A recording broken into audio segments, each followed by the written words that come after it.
My neighbors called CPS on me for letting my kids play outside, but when the officer saw our backyard, his reaction left me speechless. You won't believe what he did after the investigation was over. Story time. It was one of those sunny afternoons where everything seemed normal. Kids laughing, the smell of fresh grass in the air, and the hum of the neighborhood in the background. I was in the kitchen, cleaning up after lunch, when I saw my children playing outside, chasing each other around the yard. They were laughing and being kids, nothing unusual, nothing out of the ordinary. I've always been the type to let them roam the backyard, giving them space to play freely.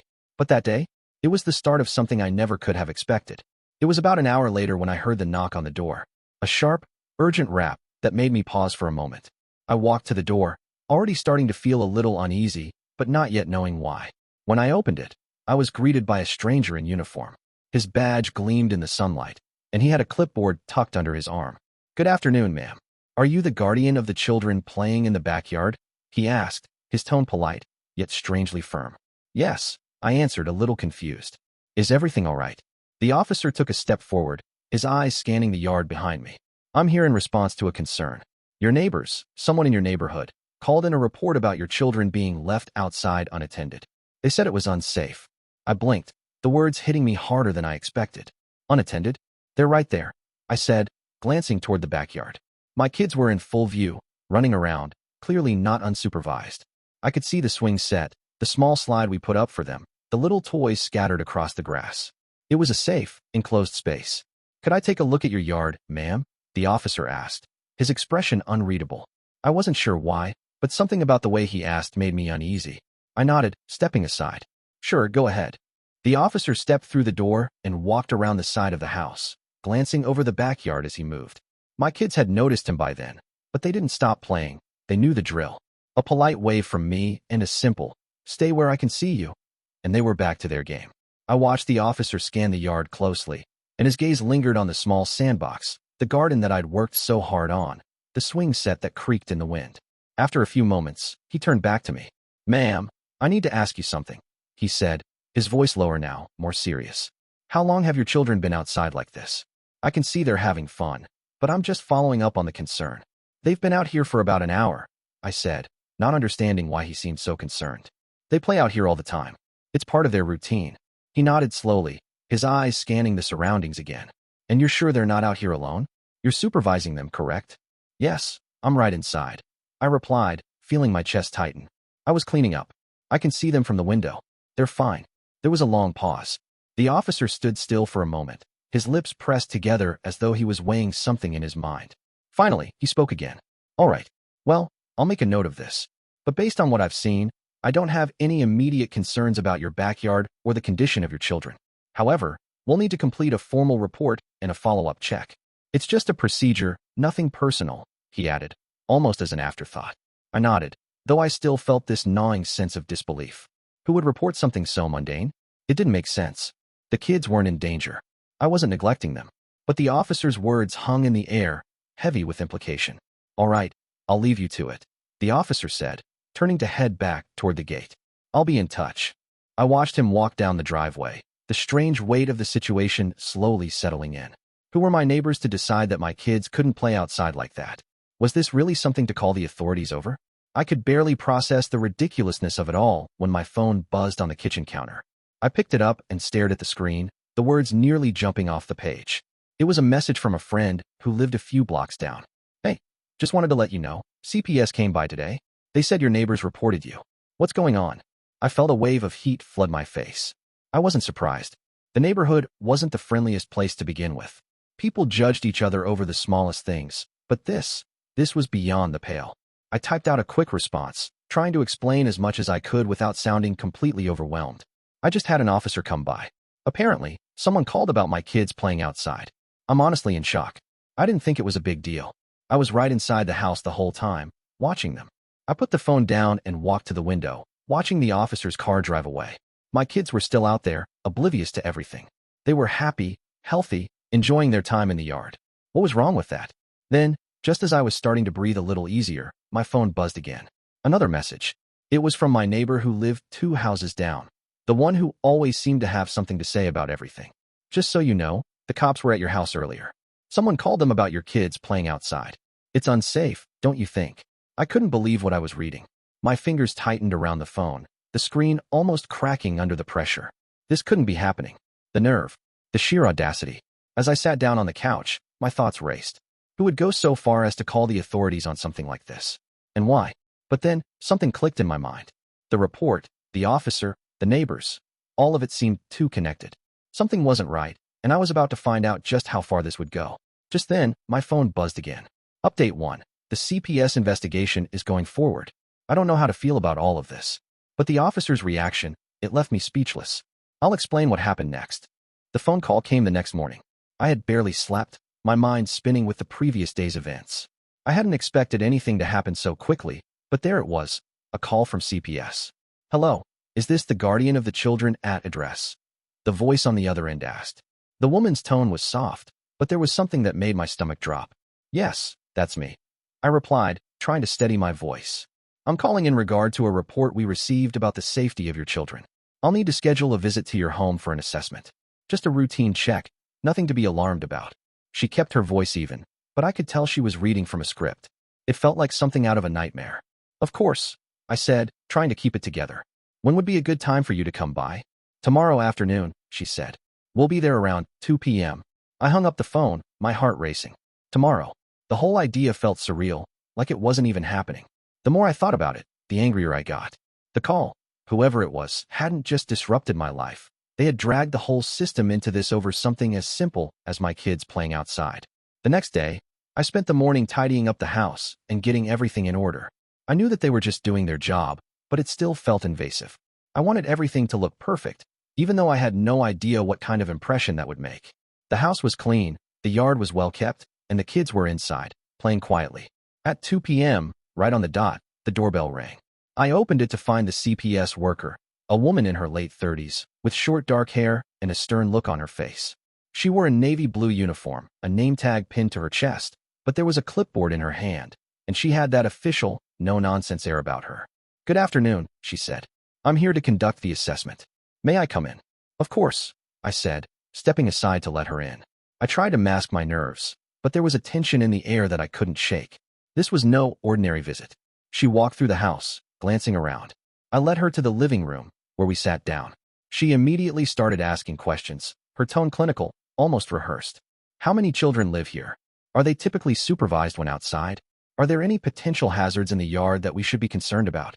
The questions kept coming, each one more invasive than the last. I could feel my frustration building, but I kept it under control. I answered as honestly as I could, though I didn't hide my confusion. The situation was becoming more and more bizarre, and I could sense that she was looking for something, anything, that might be deemed a red flag.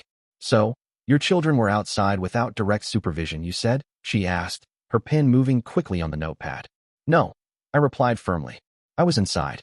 I could see them the entire time. It's a small yard. It's enclosed. They were playing, not wandering around or anything. She didn't respond to that, but jotted something down on her pad. The silence was thick between us, and I felt a growing discomfort. Let me see the backyard, she said abruptly, standing up. It wasn't a request. It was a command.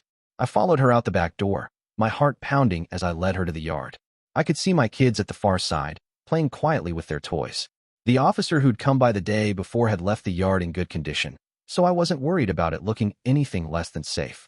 But I still felt exposed, like this was some kind of test I was failing without knowing the rules. She walked around, inspecting the swing set, the sandbox, and even the small tree where the kids liked to hide. I felt like she was scrutinizing every inch of the space, looking for something wrong that I wasn't seeing. This yard is small, she said, her voice flat. Not much room for them to roam. They don't need to roam, I replied quickly, my frustration slipping out. It's big enough for them to play in. They're not stuck in one spot. They're safe. There are no dangers. She looked at me for a moment, her gaze hardening. Safety isn't just about being inside the house or in the yard. It's about supervision, too. You can't always be sure everything is fine just because you're inside. They could get hurt. I felt my blood pressure rise. She didn't know my kids. She didn't know the hours I'd spent making sure everything around here was safe for them.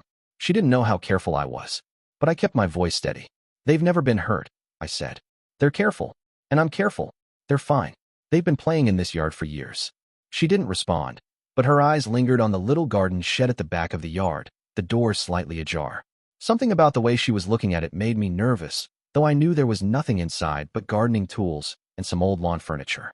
She finally turned to me, her expression unreadable. I think I have everything I need. I'll report back, but based on what I've seen, you're not in immediate danger of losing your children or anything like that. I let out a breath I didn't know I was holding. It wasn't a guarantee, but it was something. At least I wasn't being accused of something I hadn't done. I'll let you know the outcome of our visit soon, she added. In the meantime, make sure your children are never left alone outside for extended periods, especially when they're too young to be fully aware of potential dangers. I understand, I said, though I couldn't help the bitterness creeping into my tone. Thank you. As she left, I stood at the door watching her go. My kids were still playing in the yard, and for the first time, I felt like the simple act of letting them play outside had turned into some kind of crime. But something wasn't adding up. The officer's reaction, her eyes on the shed, her tone when she spoke about the yard, it all felt off. Why had they made such a big deal about this in the first place? And why had the CPS worker been so insistent about certain details? As I closed the door, I had a nagging feeling that this was far from over. The officer from the day before had given me a strange sense of unease. But there was something even more unsettling about the CPS worker's visit. There was more to this, and I was starting to feel like I was only scratching the surface. Update 2. After the visit, things took an even stranger turn. The CPS worker said she would be in touch, but what happened next? It's something I never could have anticipated. The days that followed felt like a blur. The CPS visit hadn't been as bad as I feared, but there was still a lingering unease. I couldn't shake the feeling that something was off about the whole situation. I kept checking my phone, half expecting another call, another visit, something to confirm my worst fears, that this was only the beginning. Then, on the 4th day after the CPS visit, I got a call. It wasn't from the CPS worker this time, but from the officer who had come to inspect the yard in the first place. My heart sank when I saw the number. I wasn't sure whether I was relieved or terrified to hear from him again. Hello. I answered, trying to keep my voice steady. Ma'am, it's Officer. I wanted to follow up with you regarding the concerns your neighbors raised about your children playing outside. He didn't waste any time. I spoke to CPS earlier this morning, and I've been reviewing the report. I need to ask you a few more questions. My stomach twisted. What now? Go ahead, I said, trying to keep my voice neutral. I've been talking to a few people in the neighborhood, he continued, and it seems there's some concern about the condition of your backyard. Specifically, I've heard reports about the shed at the back of your yard. My breath hitched. The shed. The one the CPS worker had glanced at during her visit. My mind raced, but I forced myself to stay calm. There's nothing wrong with the shed, I said quickly. It's just a shed. It has gardening tools in it, some old furniture, nothing dangerous. The officer was quiet for a moment. I see, but it's come to my attention that there may be more to that shed than just gardening tools. I froze. What was he talking about? My mind started to spin, trying to piece together what was happening. I knew that shed. It was always locked, always neat. There was no reason anyone would be concerned about it unless they were looking for something. I'm not sure what you mean, I said slowly, keeping my voice steady. I think you know what I'm referring to, he replied. But if you'd like, we can clear this up once and for all. I'll be by in about an hour to inspect the shed personally. Inspect the shed? My voice faltered, and I felt the blood drain from my face. I've told you, it's just tools. I'll see for myself, he said, and with that, the line went dead. I stood there, the phone still pressed to my ear, as confusion and panic washed over me. What had he heard? What had been said about that shed? I couldn't fathom what was happening. I glanced at the clock. Less than an hour until he arrived. I had to figure out what was going on. I rushed to the backyard, my heart pounding. The shed stood at the far end, just beyond the garden. I knew exactly what was inside. Some gardening equipment, a couple of old chairs, a small table. There was nothing dangerous. Nothing that should have raised any red flags. But now, with the officer on his way, I couldn't help but feel like there was something more here that I wasn't seeing. As I opened the shed door, I felt a cold chill sweep over me. I had been in here countless times, but today, everything felt different. My hands shook as I moved a few bags of soil and cleared away the old tarps. There it was, the box. I hadn't thought about it in years. It had been tucked away in the back of the shed, forgotten. A box from a time long past. I opened it, my stomach sinking as I looked inside. There, nestled between old papers, was a small collection of old belongings. Nothing dangerous, nothing that could hurt anyone. But something was different. Something that, in the light of this bizarre situation, seemed wrong. There were old toys, some clothes I'd packed away years ago, and one other thing. A letter, handwritten, from someone I didn't know. I had no memory of it. I picked it up and read the few lines that were written inside. Asterisk, I'll be back when the time is right. You can't hide forever. Asterisk. A chill ran through me, but I quickly shoved the letter back into the box, forcing my mind to focus. There was no time for this right now. I had to figure out what was going on with the officer. He would be here any minute. I heard the crunch of gravel underfoot as the officer's car pulled into the driveway. I closed the shed door quickly and wiped my hands on my pants, trying to calm my racing heart. When I turned around, I saw him standing at the gate, clipboard in hand, his expression unreadable. I walked toward him, trying to keep my composure. Officer, I don't know what you've been told, but I promise you, there's nothing to worry about. I don't know who's been spreading these rumors, but I've always taken care of my kids, and nothing in my yard poses a danger. He nodded slowly, then glanced at the shed. His eyes were sharp, and his gaze lingered on the building. I think we should take a look, just to be sure.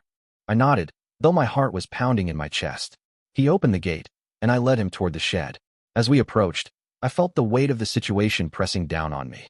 The officer reached for the door handle and opened it without hesitation. He stepped inside and looked around, his eyes scanning the shelves, the boxes, and the tools.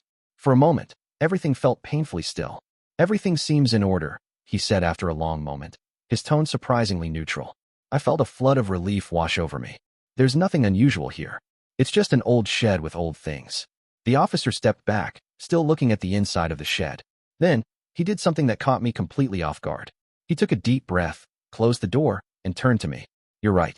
There's nothing to be concerned about. But there's something you should know. He paused, his face serious. There's been some confusion. Someone in the neighborhood is causing unnecessary drama, and it's not just about your kids playing outside. I felt my breath catch. What do you mean? The officer looked at me, his eyes narrowing slightly. I've had a chance to speak with some other people, and there's one thing I'm sure of. There's a reason people are targeting you. It's not just about the kids. It's about something else entirely. His words hung in the air, and I had no idea where they were leading. But as he walked away, I couldn't shake the feeling that this was far from over. I had thought it was just a simple misunderstanding, but now I knew someone, somewhere, was trying to make sure that my family paid for something I hadn't even known was a problem. And I was about to find out just what that something was.